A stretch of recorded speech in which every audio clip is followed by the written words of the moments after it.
Welcome to a tiny vlog of tiny tales of Ishani. এখন ভোর 5:30 বাজে। আমরা মেয়েকে ঘুম থেকে উঠিয়ে ওকে ডে কেয়ারের জন্য রেডি করলাম। সকাল 5:30টায় উঠে ওকে রেডি করার পর আমি নিজে একটু রেডি হয়ে বেরিয়ে পড়লাম অফিসের জন্য। তখন ভোরের আলোটা সবে ফুটছিল।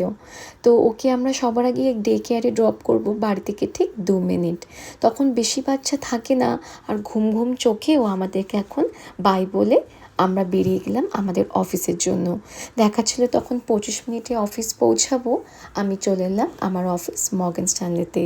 তো তারপর আমি আমার লকার থেকে আমার কফি কাপ বার করে সকালের প্রথম কফিটা আমি নিয়ে নিলাম। এখন বসলাম কাজে। আমার একটা অডিট চলছে, সেই জন্য কাজের চাপটাও একটু বেশি ছিল। দুপুরবেলা আমার হাজব্যান্ড আমাকে পিক করতে, তারপর আমরা বেবিকে নিয়ে বাড়িতে এসে ওকে খাইয়ে দাইয়ে ঠিক 8:30টার মধ্যেই আমরা সবাই ঘুমিয়ে পড়লাম। ওকে, বাই।